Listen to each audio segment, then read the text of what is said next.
Good morning. Safety message for the week of March 31st, 2025. Comes from Safety Talks off the internet. Recordable injuries and why employees should care. Sometimes I don't think employees really understand it. All injuries need to be reported, no matter how small. Not only does it protect you, but it also protects the company as a whole by possibly preventing a first aid injury from developing into an OSHA recordable. This talk looks at recordable injuries and the impact not reporting injuries can have. Members can download the talk. What is, therefore, a recordable injury? OSHA has guidelines that dictate what work-related injuries must be recorded. Severe injuries that are work-related are almost always considered a recordable injury. Some examples include injuries that involve days away from work, injuries that result in restricted duty, loss of consciousness, or even death. Recordable injuries are a negative part of on any company's safety record. Why should employees care about recordable injuries? Companies such as insurance companies, large contractors, they're bidding out work. They look at rates like EMRs. Now, what is an EMR?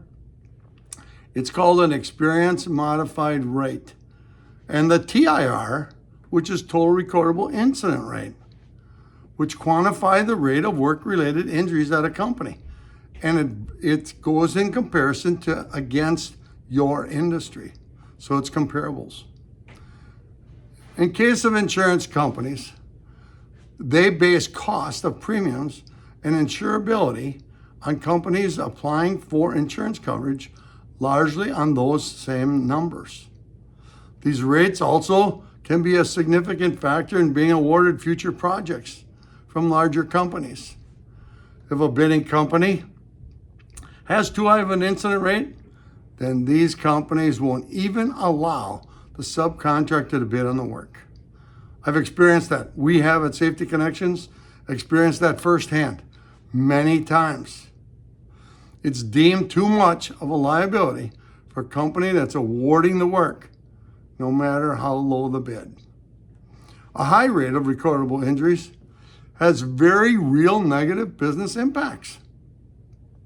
The high rate of recordable injuries has these kinds of impacts. For an example, the more money the company spends on insurance or the loss of money from lack of work can cause the employees to be laid off, not receive bonuses, receive less than other perks that may be offered.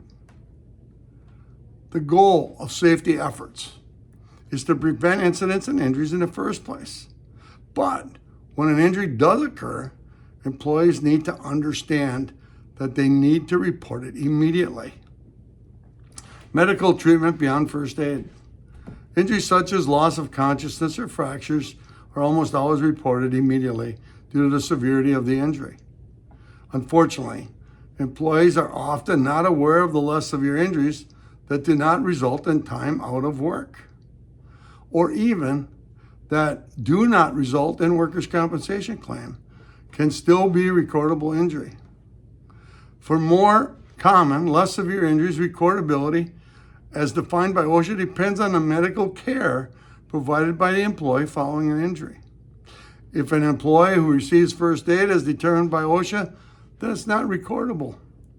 Common examples of first aid: non-prescription, cleaning a wound using a bandage, a hot compress. Example recordables. Let's look at a quick example. Getting a small cut on the finger, decides not to report the injury, wipes off the blood from the dirty pants. 3 days later, it's swollen and infected and have to go to a doctor. Becomes recordable. In summary, it's vital to realize that by not reporting an injury, you are not only potentially harming yourself, but you can be harming the business as a whole. Every employee at a company depends on each other to complete their work to the best of their ability each day so that tomorrow there's a job to come back to. Working safely and reporting injuries is a part of everyone's job. My message for the week: life's all about choices. Tagline, trademark of Safety Connections. Remember, the choices are yours.